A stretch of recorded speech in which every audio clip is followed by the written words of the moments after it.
Hello there, and welcome to the ship tour video of your Aries class general purpose ship. My name is Whimperman, and I am the chief designer, chief builder, chief engineer, chief architect, and chief dumbass of the Aries class project. So I'm going to give you a quick tour of this video. Well, actually it won't be a quick tour, it'll be rather lengthy, but I will try and do the lengthy tour as quickly as I can. So here we have the exterior, and what I'm going to start with first is the external access point. Now, as you can see, the surface of the moon, which is where we are, isn't exactly level enough for everything to sit flat, so there is a bit of a jump required, but we're okay with that. We did actually have some ladders, some stairs that helped, but the server deleted it, but we'll do what we can. There we go. So the external access point, as you can see, has a survival kit for charging and a small container for accessing the inventory of the ship. Yes, and that's it. That's all there is. So if you're out and about building stuff, lag, you can recharge your suit and O2 and all of that jazz. Now we come on to the surface access ramp. And as you can see, this is the required mod here, the only required mod for this ship, which is the attachments by Digi. What it does, it allows you to have a small grid attached to a large grid, for those of you who don't know. And this ramp is a small grid, and you can access the ramp. If you're on an uneven ground, you might need to jump, but the button here will extend the ramp. Down it comes, and then I shall take you on a tour of the inside. So this is how you would access the ship from the surface of a planetary body. Actually, I'll take you around the outside first, I think, where we can see one of the two recommended mods at work. So the first recommended mod is the No Armor Edges by Enenra, I believe you would pronounce their name, and it gets rid of the metal line between different colours, which to be honest is stupid, but there you go. So we got on the actually let's start right from the front. So above the external access point we have a boom arm, obviously hinge and piston with a connector on the end. It comes out to, I'll show you later, but it comes out to kind of this kind of angle so that you're not directly facing whatever it is you want to dock with. And the controls for that are on the helmsman. Come on, lag. Oh, it was loading up the holo table. Yeah, the helmsman station there, the engineer station, and the engineering station in engineering all have controls for the boom arm. Then you can see we have a large hydrogen thruster for in-atmosphere lift, and then there are some more further back, but that helps with lift. Obviously we've got some lateral thrusters there as well, and I think there's a braking thruster, yep, there and there. Then we come to one of the midships nacelles. Now, all of the thrusters that come stock with the ship are all ion thrusters in the midship nacelles. As you can see, there are some upgrade points denoted by these red blocks, and these are specifically for more hydrogen thrusters, should you need them, especially for the higher G worlds. You can take off that and grind out those blocks, and the plumbing is in place ready for them. Then we have some other nacelles. These are the aft nacelles covered in solar panels, and they are full of large and a few small hydrogen thrusters, and the downward thrusters are all along the top. Now, these solar panels I was rather disappointed with. My original plan was that they would sit flush against this slope with a hinge at the top, and depending on where the sun was, you would press a button and hinge them up. So if the sun was over there, you could hinge these ones up so that they were kind of at an angle, collecting the sun from over there, and vice versa with these ones. hinge it up. If the sun was there, you'd leave those down. Oh, which it is. Leave these side down, hinge those up. But alas, I couldn't put the solar panels on the hinge, so that was not to be, unfortunately. We'll come to the access into the nacelles later on, because I consider that part of the internal tour. And then we have that fine ass with two large hydrogen thrusters again. Now the back end is relatively well armed compared to the front. I mean, the front isn't exactly lightly armed, but oh, do you know what? There might be 19 turrets. I think I've only said there's 18. I'll change that in a bit. Yeah, so the idea of this ship, it's not a combat ship, it's not military, it's not really meant to fight. So it can defend itself against smaller threats.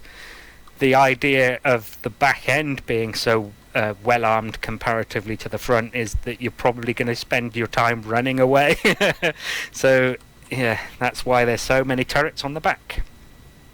So as you can see, currently the regulation lighting is off at the moment, but that's where they are. Yeah, and I'll come to the landing pad later on. So now we shall go inside. I mean, there's plenty of pictures for what the exterior looks like. Mind you, there's plenty of pictures for the inside as well, but I feel it's hard to get a grasp on the layout just from some pictures. So, we come to the airlock. Now, as you may have read in the description, the way the airlocks work is based on a script. So, they cycle air automatically, and they open the other door automatically. So you press whatever your, obviously mine's space, it says that in big yellow letters. You press whatever your action key is, you walk in, cycles the air, and then I didn't press anything there, the door opened automatically. Now what we'll deal with first is the control panel here. So as you can see, we have the big red button, does the surface ramp. So if I press that, that will activate the ramp. So this is how you would obviously activate and lower it and raise it while you're inside the ship. So if you've just landed and the ramp is up, you press that button. The other two buttons, there's the hazard beacons, because if there's anyone stood nearby, I felt they might need a bit more warning, because the button, it does turn the hazard beacons on, but it turns them on at the exact same time, so I thought a bit of more warning would be necessary sometimes. And then we've got some illumination, so if I turn those on, see, it gets a bit brighter out there. We'll go have another look. It turns on some of the lights on the sides of the ramp and also on the bottom of the cockpit above us. So there we go, those and those. Now the green lights here is what I use to indicate where an entry point is to a ship, in case you were wondering what the green was. So we'll go back in and we'll go past the little button panel. I'll turn the external lights off first. So here we have the small workshop. All of the lights inside of the ship are all controlled by sensors. I'm not too familiar with Space Engineers. I'm an Empyrean player, and that's kind of the standard in Empyrean. I don't know if it is in Space Engineers. I imagine it would be. So you see this one comes on automatically. I'm going to charge on the survival kit here, and we come to the second of the recommended mods, which is this interface block. Now if you don't want this recommended mod, it's not a problem at all. This block is the only one in the mod, and it's the only place where I've used this block on this ship. Now behind this interface block is a cargo container, so if you don't have the mod, you don't want it, it won't be there, and you can just access the cargo container directly. So we have a basic assembler there as well for some on-the-go production. Yes, so next we'll go across. That door there is the stairwell up to deck 2. We are currently on deck 1. Now, the way I number my decks in ships with a cockpit, deck 1 is always the lowest deck, but on a ship that has a bridge, I'm a Star Trek fan. I number my decks like Starfleet vessels, so the bridge would always be on deck 1, and then they're numbered down from there.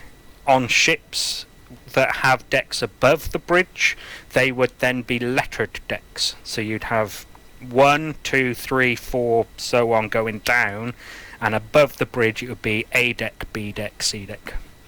But in ships with a cockpit, yeah, the lowest deck is deck 1, above us is deck 2, and there is only 2 decks on this ship. So it's not massive. I mean, I suppose it's big compared to what some people use. So here you have a prep station. As you can see, there's not much here. Cargo container. Now this is not connected via conveyors to the system, so you can store stuff in here. Lag. And then at the moment we're using this one for ammo. Small arms ammo, I should say. Small arms and big arms. And then here we have some bottles, tools, and I think this one's an overflow of some of the small arms ammo, and then this one is currently empty. Whoops. There we go, and there's our tools. Right then, so behind that we have 2 rooms, the infirmary and the cryo room. We'll go in this one first. The Airlocks script will automatically close doors behind you. Now I know some people like using sensors. Oh, seriously, phone. Like using sensors to open and close doors. I'm personally not keen on it. Of course, if you can find a space, you're more than welcome to put a sensor for controlling doors. 4 cryo chambers in here. This ship is a 4-man ship. Although, as I mentioned in the description, you could get 8 if you were to share the bunks upstairs. And we'll come to them in a minute. So the infirmary, as you would expect, has a medical room. I really hate the fact that they call this a room when it's just a device, but hey, you know, what can you do? This cargo container is connected to the conveyor system, and at the moment we got our Healy stuff in it, loads of cola. Now the thing that makes, in my definitions, the thing that makes this an infirmary is the fact that it's got medical beds and it contains, well, what would be medicines. Right, so the next room, prepare your eyes because this room is orange. We shall enter the engineering. Now there are 2 hollow tables in here, so it will lag a little bit as we go in. And there's the lag. So there we go, we got a nice holographic display of the ship. And then behind the emergency station we have what I call the pipes and devices blueprint. I'm hoping, we did try it, my friends and I. It does seem that this blueprint is included with the blueprint of the Aries, but this shows you most of the pipes. It doesn't show anything forward of engineering, but then forward of engineering isn't much really. So there's the basic assembler and the boom arm and a bunch of air vents. So I didn't see the need to really keep that in. Now you can also very clearly see all of the upgrade points, which we can also see in real time here. Now these are all 3x3x3s. You can grind these out and put whatever you want in them. Now originally this ship was 5 blocks shorter. when I was building it, I decided it needed to be longer in order to fit another 2 large hydrogen tanks in. And yeah, so I basically cut the ship in half, put some thrusters on the back half to reverse it a little bit. I put in the blocks I needed and then drove the back half forward again, and merged it together. So yeah, that was definitely fun. Right, what else can we talk about? So we can see that we have some screens here, and this brings us nicely onto one of the optional mods that I've included in the description. So as you can see, the screens in front of us, which are attached with the required mod, actually the attachments mod, that's a small grid in front of us with the small screens. And I am, sorry, just to clarify, I'm talking about these small screens here. They show you what's on the toolbar. Now, I didn't realise that the information you can see above my toolbar that tells me what's on the toolbar is a mod that's on the server, and that mod is the build info mod, also by Digi. So we got two Digi mods right in front of us at the moment.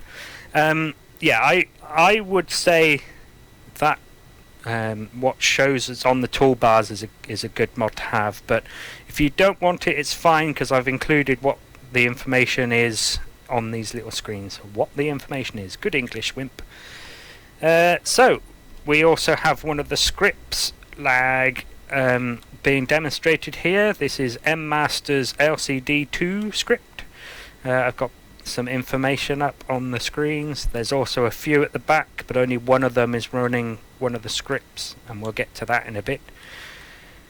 As you can see, we've got no damaged blocks. Now, if you don't know how the script works, that won't show you armor.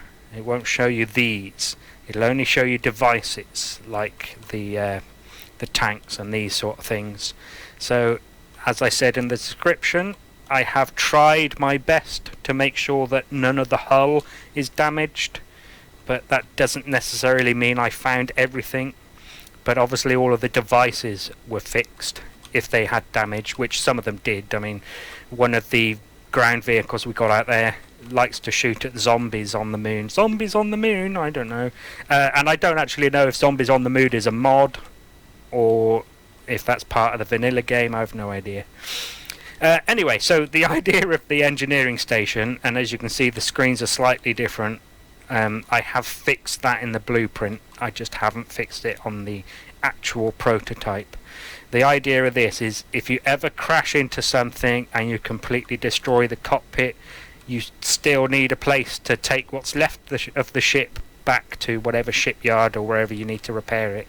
So you can fly the ship from here, but only when the cockpit is destroyed, because at the moment the helm station right in the front, can you even see it through there? Oh, you sort of can. Yeah, so that's set to the main cockpit, so this one won't work unless that one's gone. Right, what else do I need to show you? The button panels, that's what I need to show you. So here we have turning on and off the projector, which is there. It is currently loaded with the blueprint. I'm not entirely sure if it's worked or not, because I moved the blueprint to be in the exact same place as the actual ship, so that if bits break off, you turn the projector on. I'm sure everybody knows how that works. You can then see what's missing and weld it together. But as soon as it matched up, all of the controls greyed out, so I'm not sure what is going on there. So we have there are actually more than two, but there are two timer blocks set to 1 second and continuous. You can turn them on and off here, and I think those are the ones down the back we'll get to in a bit. Production, I think, turns off the basic assembler and the survival kits, and then we have the refineries, which turns on and off the group that contains refineries. Now the ship only comes standard with one basic, but there is a slot for another one here, and there are plenty. Oh yeah, I should have mentioned these red blocks as well. These are kind of 2x1x1 upgrade slots. Now when we go around the back of all of these, you will see there are some of those together, so you could fit like a 2x2x1 device in those slots if you really wanted to, which is absolutely fine. That's why I've left these in, obviously, as you can take these out and put whatever you want. There is a bit of space behind there against that bulkhead wall for some more batteries, is what I've earmarked it for. Again, you can put whatever you want in there. So that's that button panel, and then we have this one over here.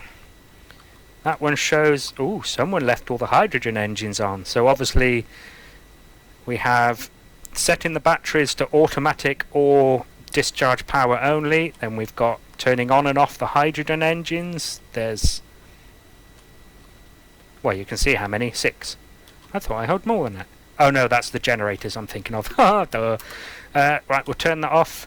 There is one reactor, which is there. Now, you could put another one there if you needed it. What we're planning to, or what I'm planning to do with this ship, we have several mods on this server. One of them gives shields to ships, so I think we don't really need a second reactor, so I'm going to put shields there. And then we finally have the O2 and H2 generators. They're right at the back. It turns them on and off. How's our supply looking? It's gone down, but it's still looking reasonable. Rightio then. So we have some control. We have some programmable blocks. This is the LCD control programmable block. That's the one that has MMaster's LCD2 script on them. This one is the Airlock control script. I forget who makes that now. Does it say? Blarg. Yes, Blarg. Of course, Blarg. How could I forget the name Blarg? That's quite memorable. Yeah, so that controls that. Then we have this one. I like this one. I'm into the blinkies. I like blinky lights. So this one controls the anti-collision beacons and the flight strobes. Now, there wasn't actually a script for this until I specifically asked for it on one of the discussion boards. Some kind fellow, I forget his name now, but it is in the description. Yeah, he kindly wrote that script for me. So we have a beacon, what I call a transponder beacon. Now the idea between this and the antenna at the front, this has the maximum range, the idea being quite Star Trek-y actually, that the sensors of another ship would be able to detect what kind of ship it's detecting. So this one tells the ship that it's detecting an Aries class, and then it's not until you get closer that you would be able to see what the ship name is. So this one is being the prototype. The ship that the class gets its name from is the Intrasolar System Vehicle Aries. It might be vessel. The V seems to change a lot. It's either vehicle or vessel or vagina. Right, so behind that we have the bottom, the ventral extending connector. As you might just be able to make out, there is a connector on the bottom of this piston.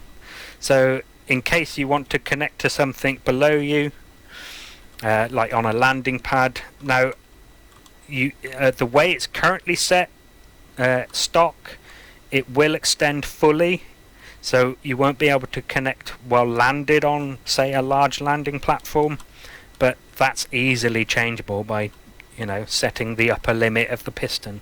So I didn't do that because it's more useful currently for us to extend it fully. Then we have 2 timer blocks. These are the other 2 I was mentioning, not the ones that are 1 second and continuous. So this is the one that controls the ramp at the front, and this one is, it deactivates the ramp. That's right. So the button, both buttons actually, the one on the outside and the one on the inside, triggers this timer block, and then all this one does, if I remember right, is turn off the hazard lights. Yep, that's right. Cool. Right, so along the top, and you'll notice the yellow catwalks that give you access, we have some sorted containers along the ceiling. These are currently set to, I might not remember the exact order, but I think it's ice, and then uranium. Oh, this one's uranium, there you go. I did include it with the device name. And these screens will show you what's in this block. They're empty at the moment, so there's nothing on the screen, but if there was ice in here, ice, it would say ice and how much. This one is set to ammo, and this one is set to ammo as well. Oh no, it's not set to stone. Ha ha ha! So this sorter here is set to stone. Right, here we have the O2H2 generators. Make notes on this screen. Here's the oxygen report. And here we have some information for you guys to see what I mean when you have a look at the components. As you can see, I sorted out the terminal. So we have lots and lots of groups. Most of the stuff is hidden. So if we unhide it and we have a look, so here we go. Thrust ions middle. Right, so what do I mean by all of that? You can find here. Most of it should be fairly intuitive, but some of it might not be. But yeah, some of you might recognise nacelle from Star Trek, Starfleet ships and others, Klingons and such, or have warp nacelles, but nacelle itself isn't a Star Trek term. If you have a look at a Boeing 747, the engines hanging off the wings are in engine nacelles, so yeah, it's not a Star Trek only term. Right, yeah, another Star Trek term, kind of, red alert. So as I mentioned in the description and here, I use red alert because people know what it means, and I figure in when a space engine is set, we'll say 200 years time, I just think any normal person would know what red alert means if a spaceship manufacturer includes that as a feature.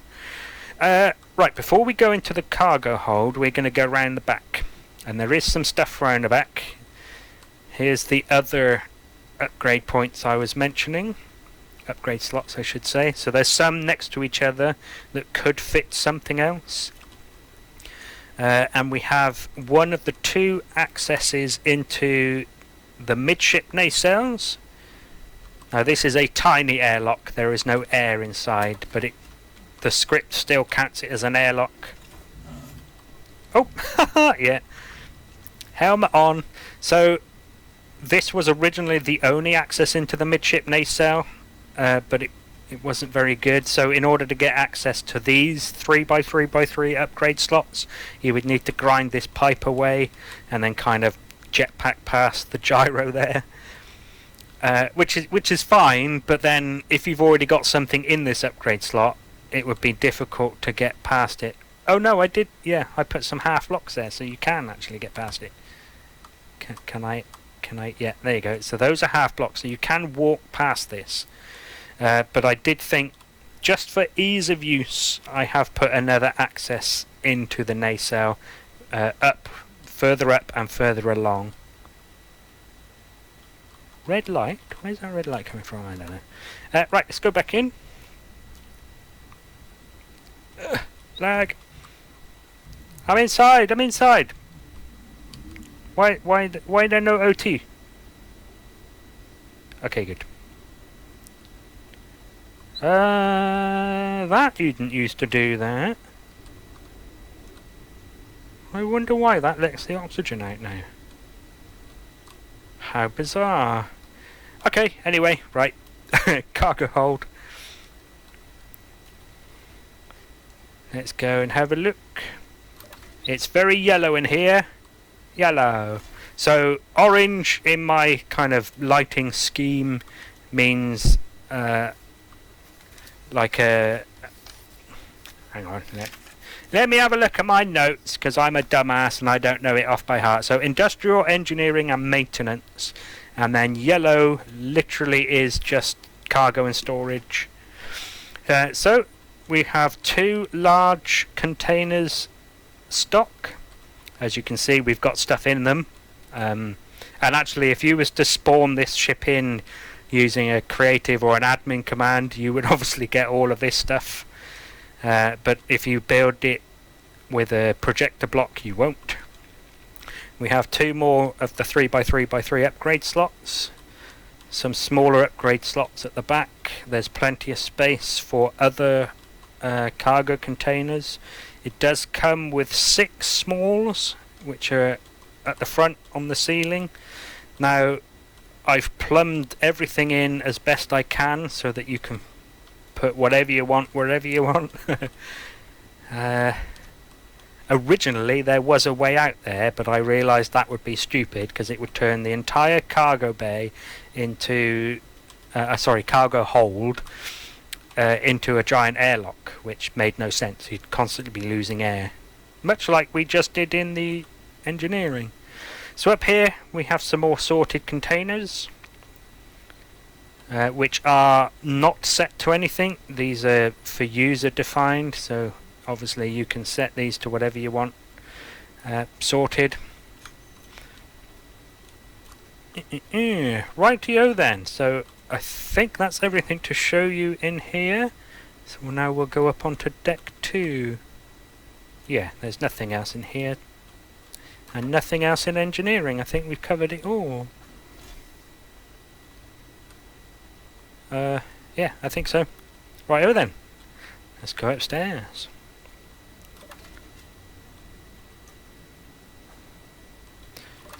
In through the door and up through the stairs. Oh, I did want to heal. Yeah, I'll do that later, never mind.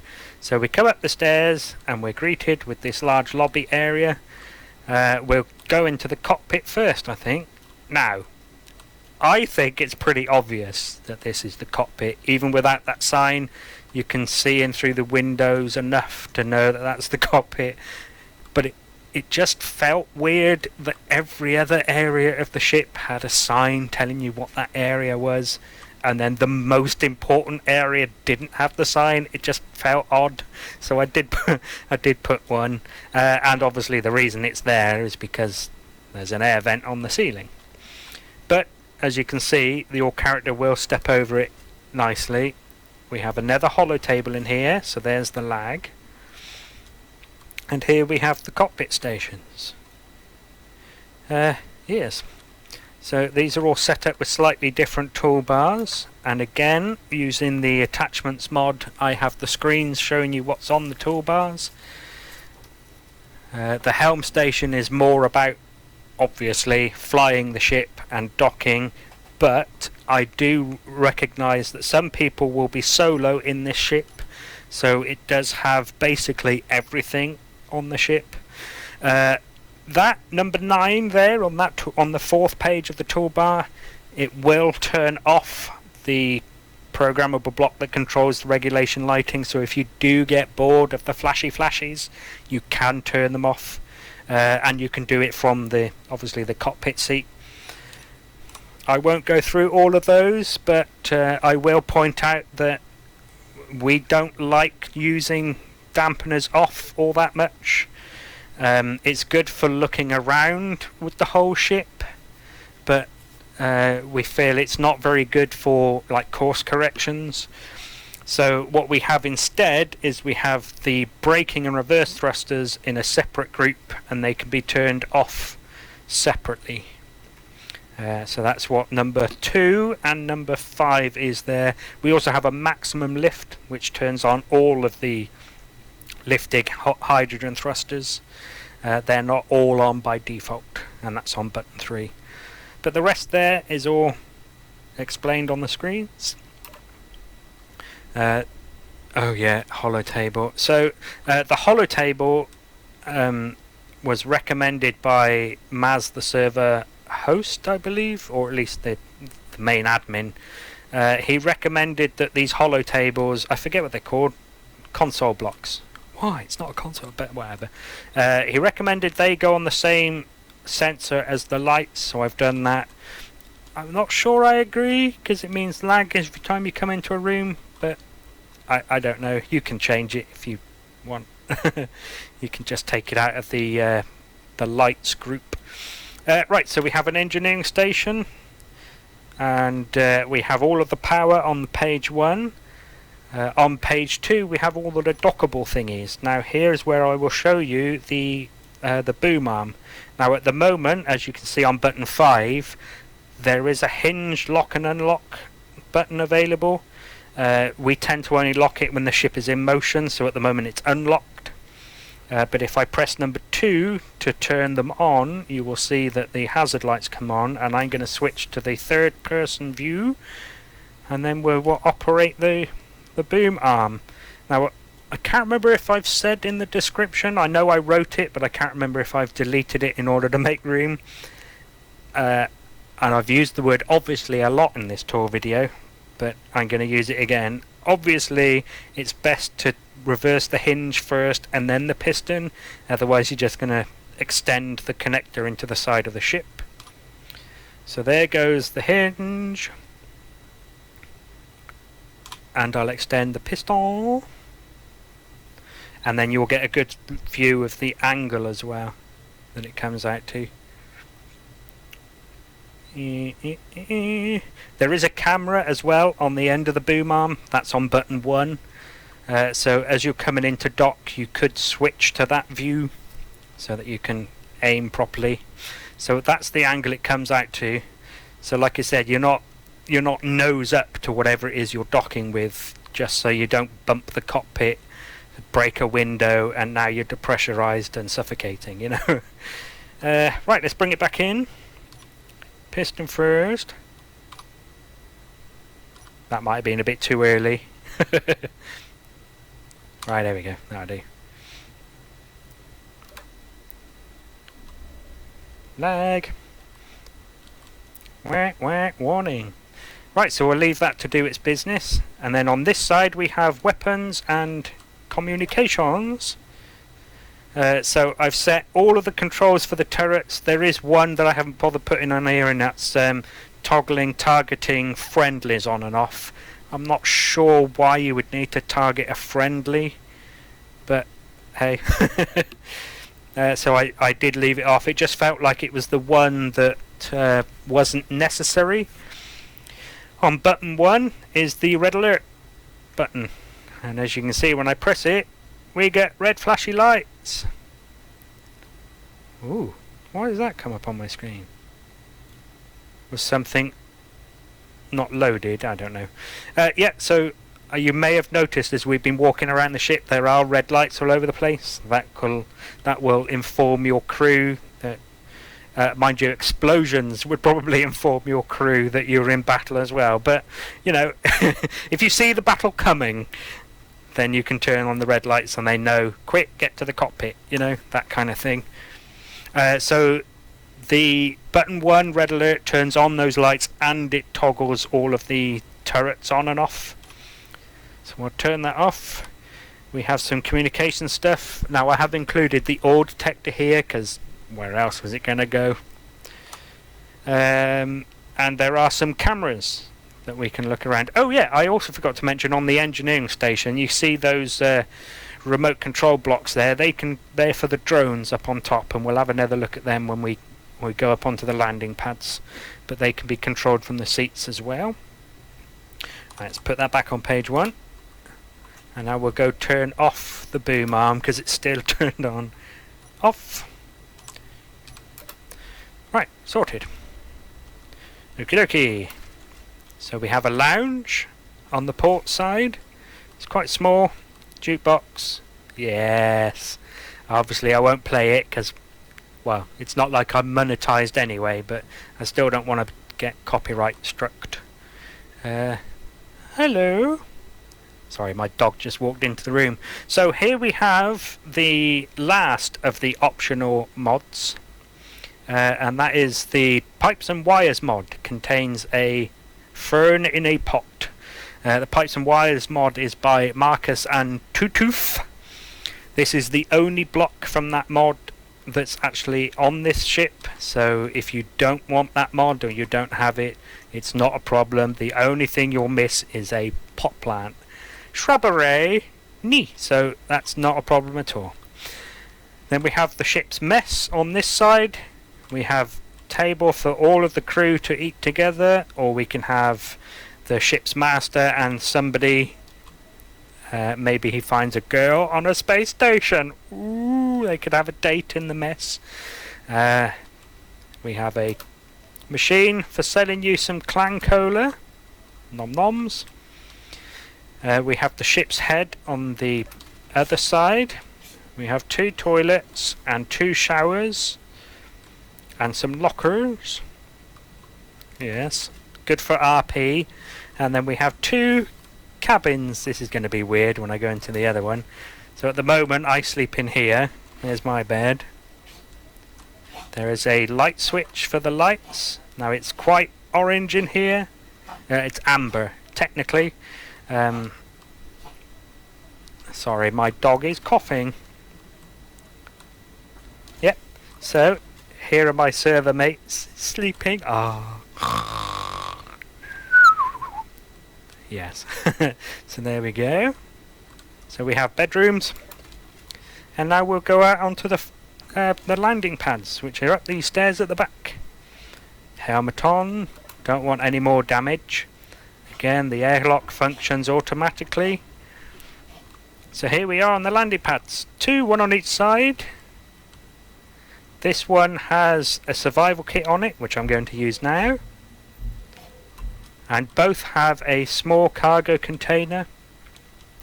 Now I've staggered these connectors so that in an effort to kind of accommodate auxiliary craft of various different sizes. They might not be easy to move around, but I kind of tried. Here's my colour palette, sort of. Yeah, no, it is. Apart from these 2 at the end, I wasn't sure if I was going to need any more colours. As you can see, we've got a paintbrush mod, and I can pick them from here. Right, what's left? Oh yeah, access into the nacelles and the drones. So we'll have a quick look at the drones. Let me put that away and jump up. So, here is the Terrapin Recon drone. This is propelled entirely by ion. It's got 2 forwards and 2 lift, but 1 in all other directions.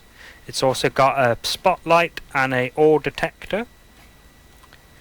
Then we have the Turtle Recon drone, which is what the hell is that? Hydrogen propelled. Again, it's 2 forward, 2 lift, and 1 in all other directions. Also has a light and a ore detector. The only difference really, apart from shape, between the 2 is the thruster types. Then we have the 2 defense drones. Yep, Turtle. This one is the Tortoise, ion, 2 in all directions except 4 lift. It was originally heavy armor, but it was too heavy. it wouldn't operate. So these defense drones are light armor, but then they're kind of intended to be disposable. They're armed with 3 Gatling guns and a Gatling turret on top. And finally, I'm going to try and pronounce this correctly, the Testudini defense drone. There we go. So Testudini is Testudinis is the family order to which the Terrapin, the Turtle and the Tortoise all belong in the animal kingdom. So I thought it made sense to call that the biggest of the drones. Same armaments as that one, except it's hydrogen propelled.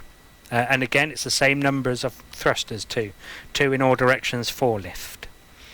Right then, so last but not least, we shall go into the nacelles. And here is the second way into the midship nacelles that I mentioned earlier. And as you can see, you've got better access for grinding away at these upgrade points. And as you can see, the conveyor pipes tubes are in place for the upgrades. And then through the doors at the back of the landing pad, laggy lag, takes us out onto the aft hull, where you'll find the doors into the aft nacelles, as we saw earlier.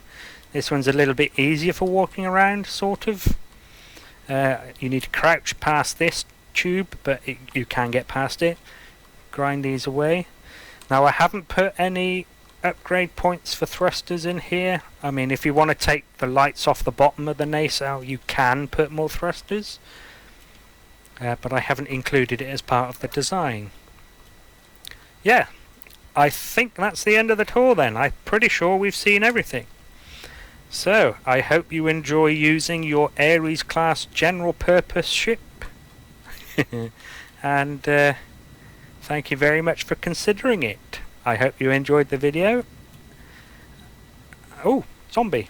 And yeah, thank you very much. Goodbye.